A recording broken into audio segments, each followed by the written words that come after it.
Hello, and welcome to Ipsa Dixit, a podcast on legal scholarship. I'm your host, Brian L. Fry, Spears Gilbert Associate Professor of Law at the University of Kentucky College of Law.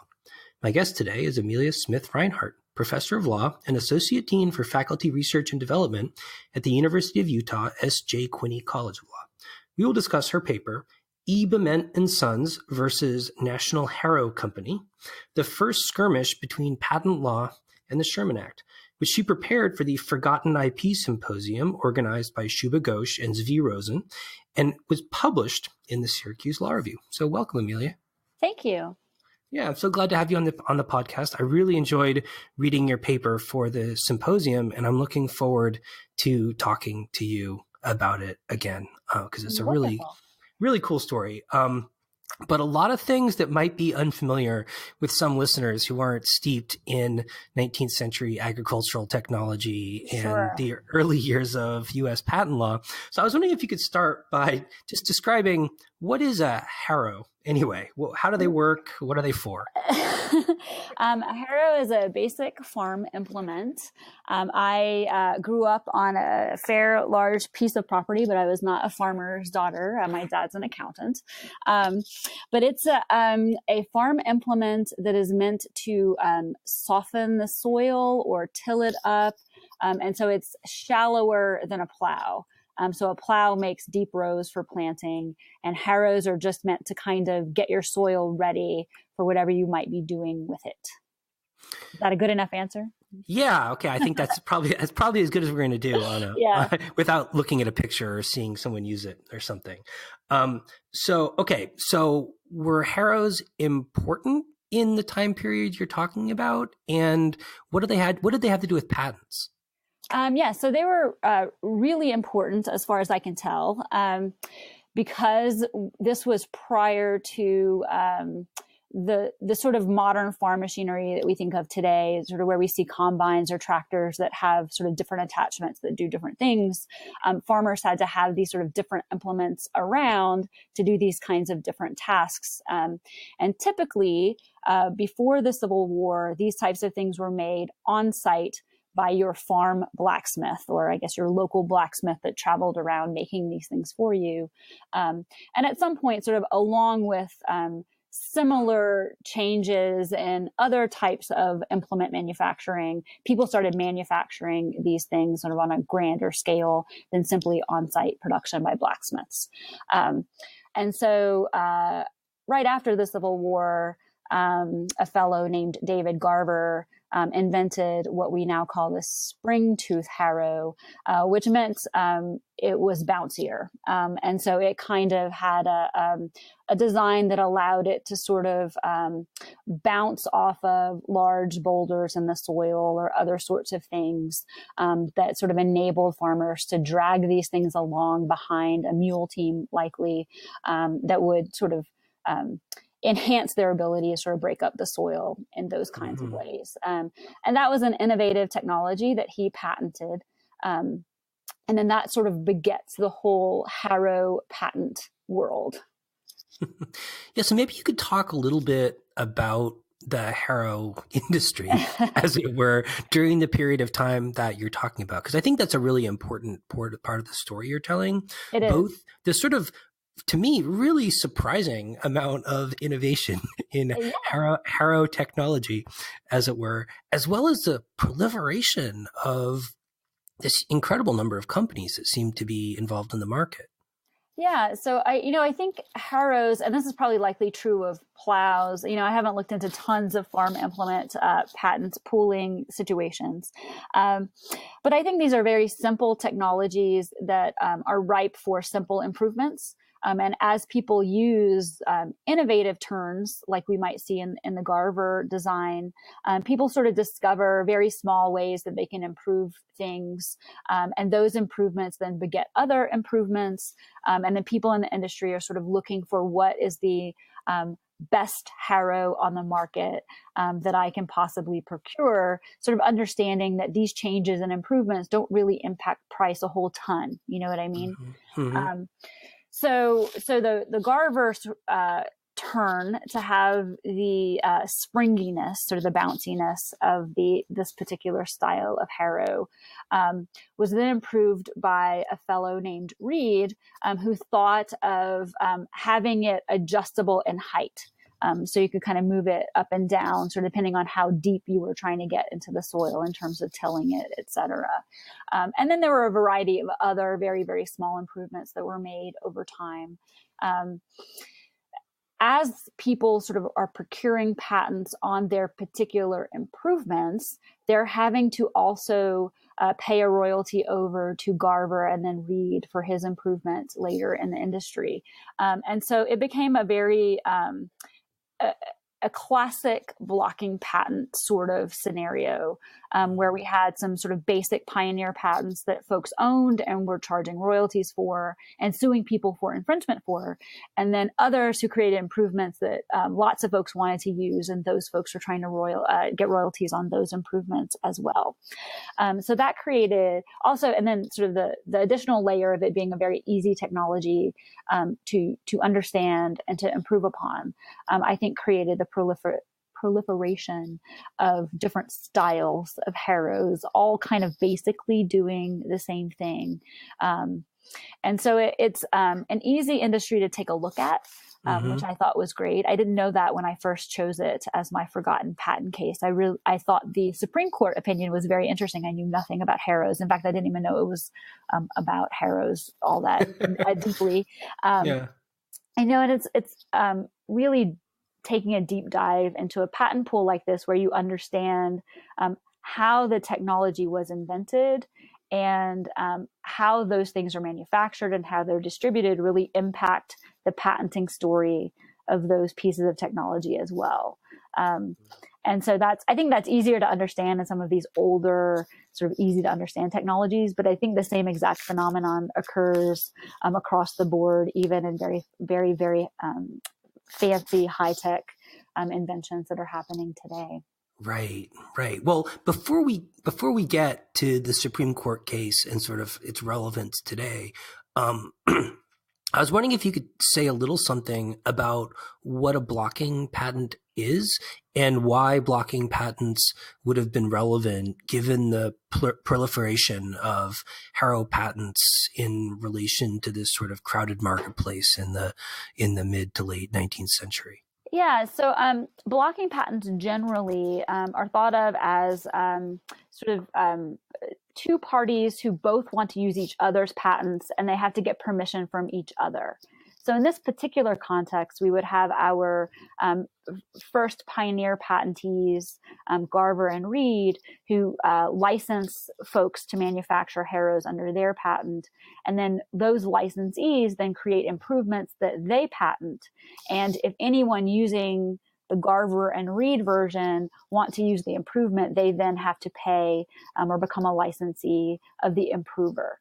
And so if those folks don't give each other permission, they will block each other from operating at all. And so that's why we might use the term blocking patent. If the improvement is innovative enough, then of course we will come to some arrangement where permission is given. But it kind of sets up a scenario where the parties have to do a very important negotiation dance.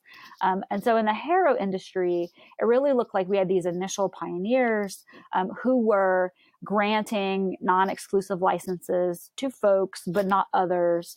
Then we had a large group of infringers who were not taking the license from Garver and Reed, and those were being pursued in infringement actions, and those would get settled into licensees somewhat. And then we had people sort of outside of that creating improvements as well. And it sort of ended up with a large group of patent holders on very, very small slices of this particular type of implement. What we might call today a patent thicket in some ways. Right. So for better or for worse, sort of a natural consequence of this kind of proliferation, but also sort of what we traditionally think of as patent ownership, licensing, and enforcement. But you use the term patent pool, which is, I guess, kind of the antithesis to, or complement, antithesis, I'm not sure how you'd say it, to a patent thicket. And sometimes a solution. Yeah. Yeah. sometimes an aggravation. So what is a patent pool in general, and sort of what was the nature of the patent pool in the Harrow industry? Yeah, so a patent pool in general would be a group of patent owners who get together and form an entity or assign their patents to one of them to be a patent holder that then operates on behalf of all of the patentees or in all of the patentees' interests singularly. And so today we sort of think of patent pools maybe a little bit differently than we may have thought of them at the time of the Harrow patent owners getting together. But that's all that a patent pool is. It's a group of folks who own patents getting together and operating as one. And how they may operate might look differently depending on the industry. It might be that we form an LLC to hold all of our patents as partners or LLP or whatever.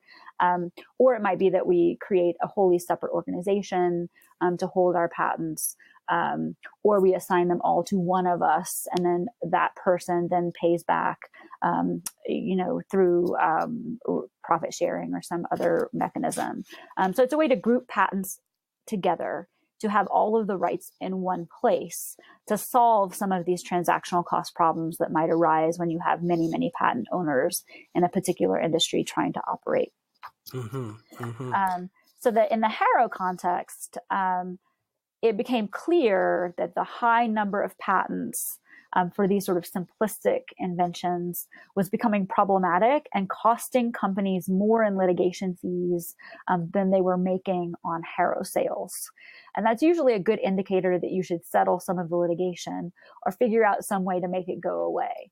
And the way that they thought of to make it go away was to create a national Harrow company that would hold all of the patents and have all of these manufacturers sell their patents to the holding company, to the national company, and receive back exclusive licenses for the particular Harrows that they were manufacturing. Uh-huh. So that's how the National Harrow Company was born. Yeah. So in theory, that should kind of resolve all these problems and make everything more efficient. But it seems that in practice, not everyone was playing along. You know what they say about cartels, right? You're only good until somebody defects. And so I think that that's kind of what was going on here for the National Harrow Company, is that the way they set up the exclusive licenses back to the original patent owners was all fine and good, except that there were people who, first off, didn't own patents but wanted to be part of the mix. And so Bement was one of these companies. They had an exclusive license to a patent that they thought was quite valuable. And Bement, the National Harrow Company, didn't want to value it at the level that they wanted to value it. So for them to enter the organization, they would have to give up capital stock and the right to capital stock if they sort of gave up that exclusive, if they gave up the value in that exclusive license that they owned.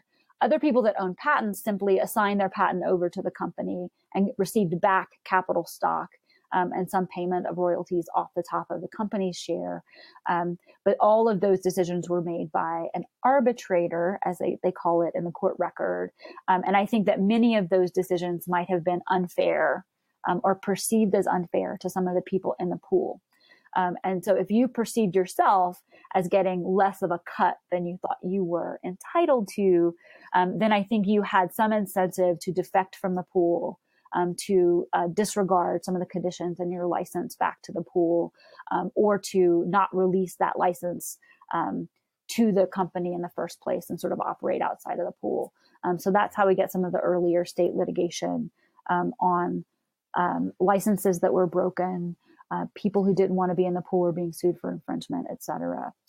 Right. It seems like perhaps not all that uncommon for people to overvalue their property in relation to other people's property. This is not an unfamiliar story. Patent law for sure. Yeah. So a big part of your paper also deals with the Sherman Act. And its relevance to patent law and patent pooling and sort of the mechanics of patent pooling in particular.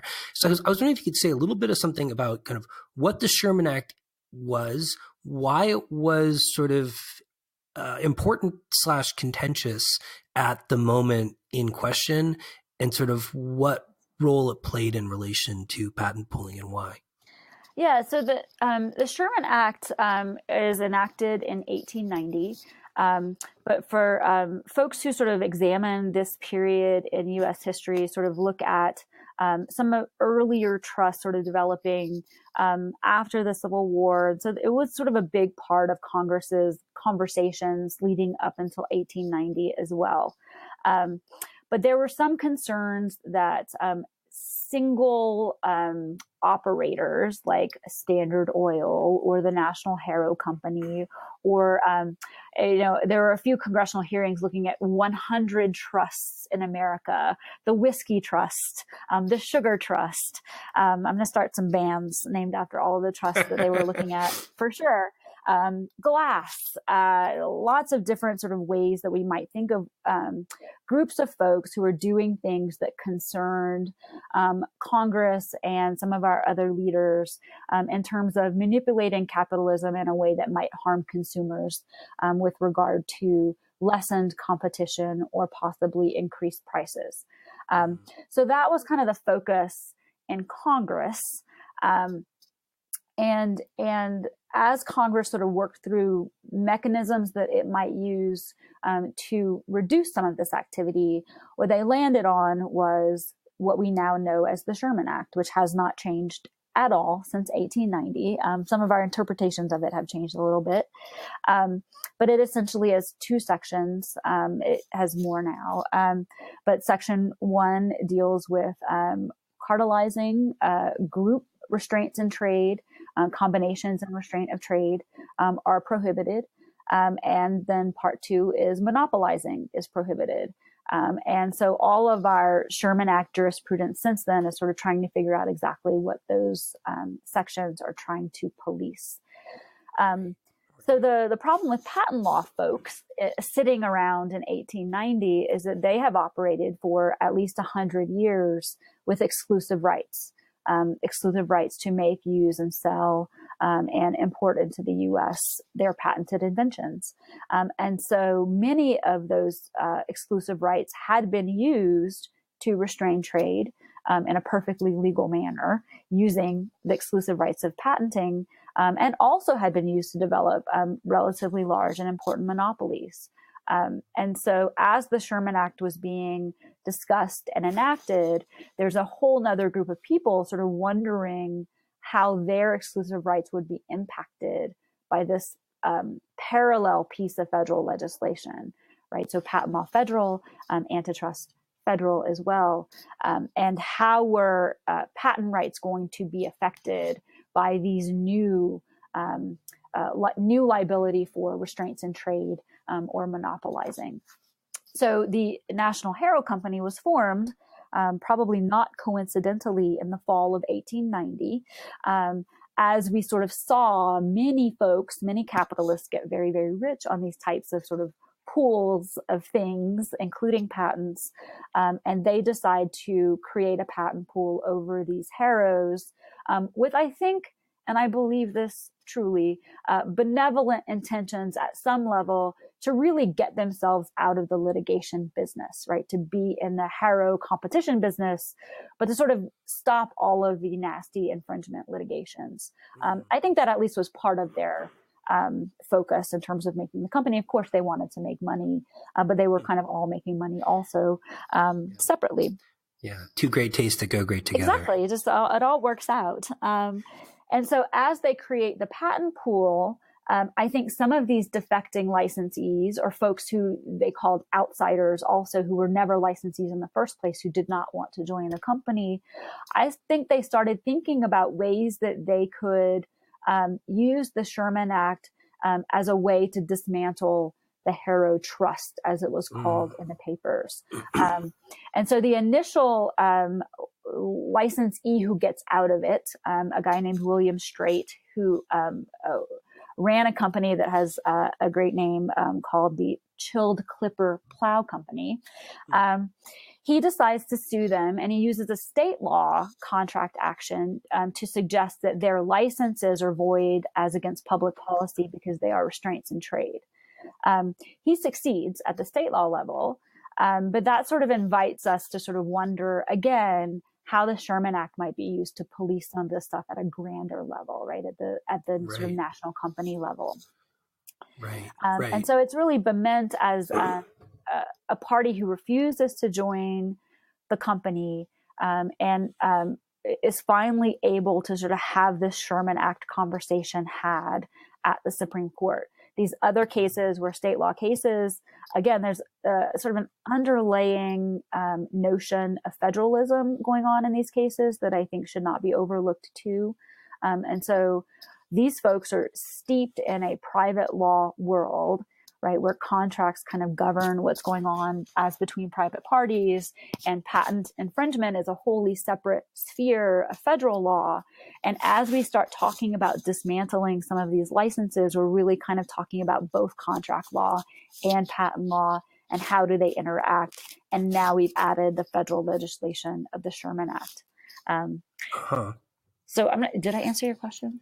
Yes. Yeah. Okay. Well, absolutely. So just to kind of briefly sum up and kind of redirect a little bit, Sherman Act is essentially a synonym for antitrust law. Sure. And as you point out in your paper, there's this sort of inherent tension between antitrust law and patent law. And I was wondering if you could sort of just briefly talk about the nature of that tension and why it exists, and the kinds of arguments that some of the outsiders from the Harrow Trust were making about why the uses or what particular kinds of uses the Harrow Trust was making of its patents were violations of antitrust law.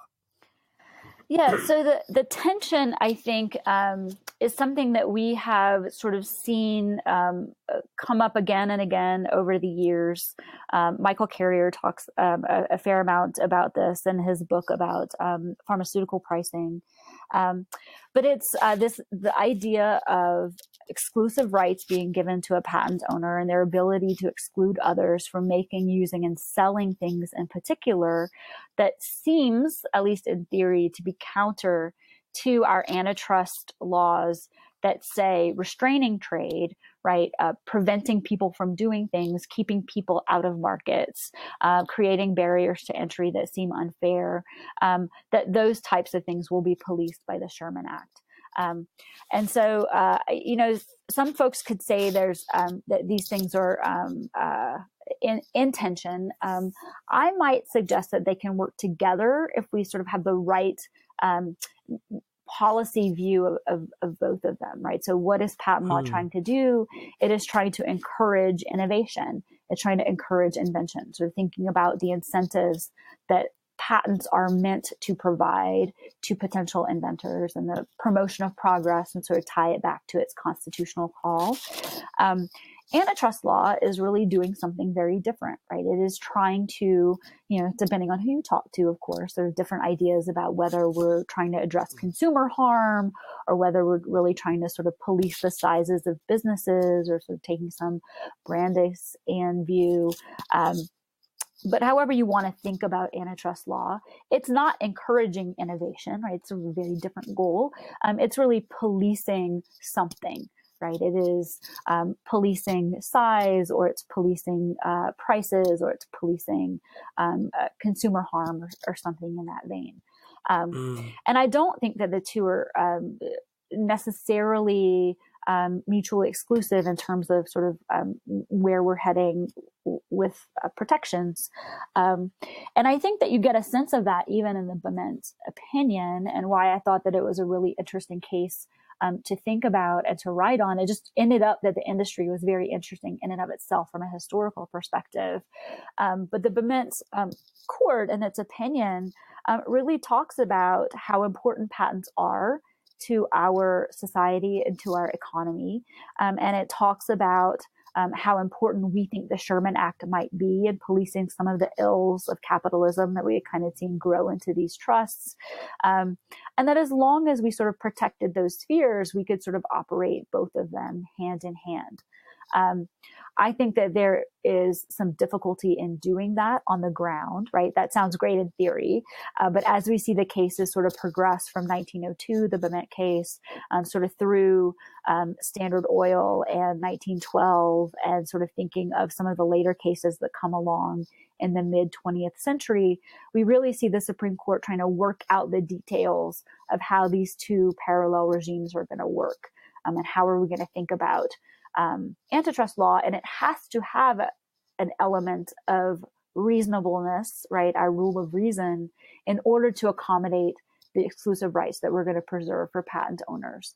And so I don't think they're mutually exclusive, but I do think that it requires like very careful working out of how we're going to treat patent owners under the Sherman Act's prohibitions. Right.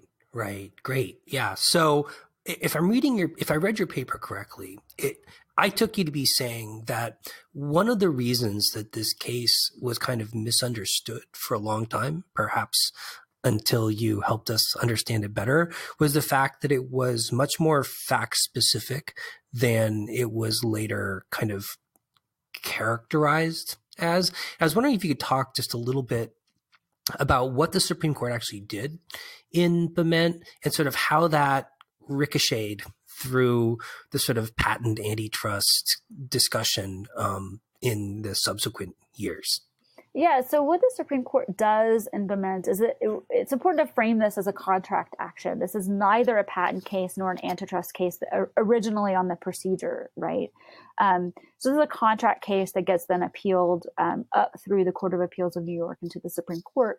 And the Supreme Court first does something very interesting, which allows for the Sherman Act to be a defense in a regular state contract action.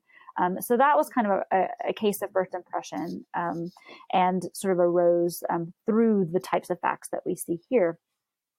But it sort of frames patents as very, very important, and then talks about this particular license as being fully within the rights of a patent owner.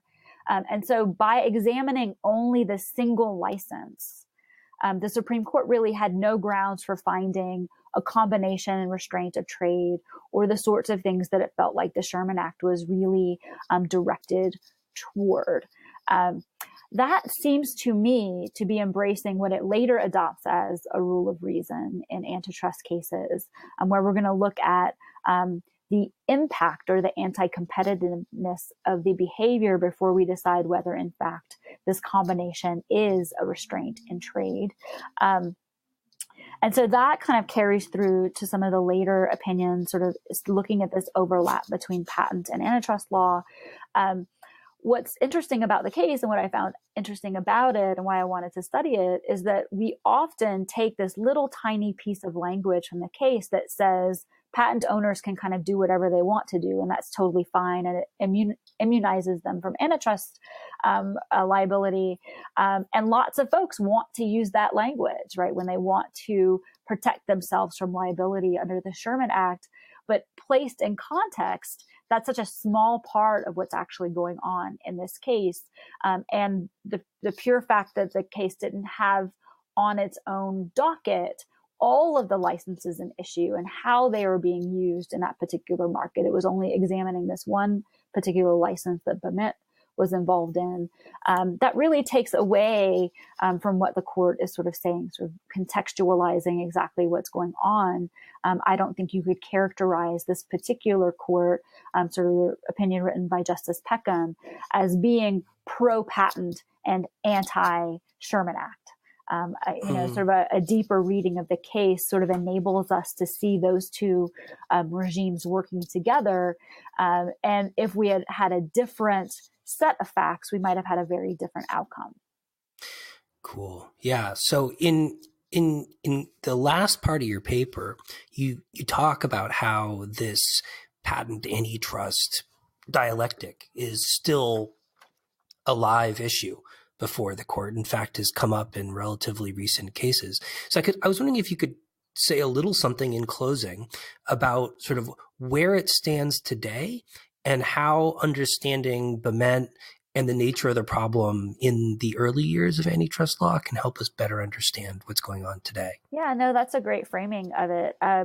So the most recent Supreme Court decision in FTC versus activists sort of reaches some of these same ideas, sort of talking about how do patents and antitrust law interact. And dialectic is a really good word for it. And there we see a 5-4 decision from the court and a writing from Justice Breyer talking about how patents don't just automatically mean immunity, that we really need to think about the particular context of the licenses and issue, or in that particular case, the settlements that we were talking about, or contracts, or whatever else the patent owner is doing, and really situated in the types of things that we want the antitrust acts to be policing. And Justice Roberts' dissent said that, I think that licensees can do whatever they would like to do. And then cite some cases that then cite Bement, not citing Bement exactly. And so I think that there is some real tension, even on the court, about how we think about this interface and how we think about this overlapping between patent and antitrust law. And I think that it might just be how you see this, right? So do you see patents as exclusive rights, and then licenses can do whatever they like?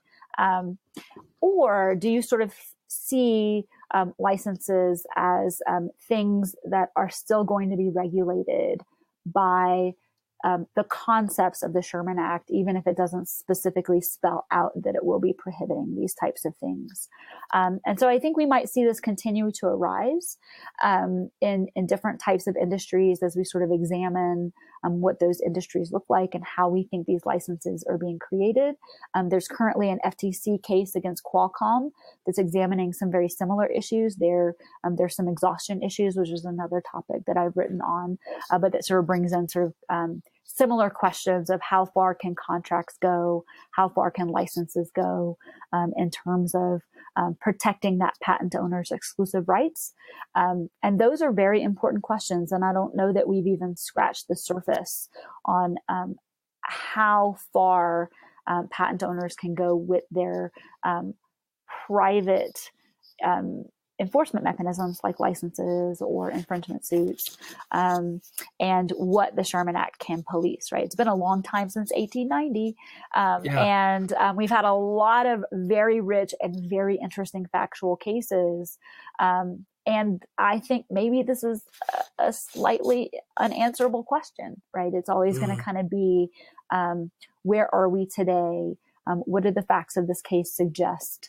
And how are we going to make this decision? Right. Well, as is so often the case, it seems like everything old is new again. That's right. That's right. That's why I love these historical cases. Well, Amelia, it's really been great talking to you about your paper. And I hope a lot of people who are interested in the podcast will check it out because it's really a fun read. Great. Thank you.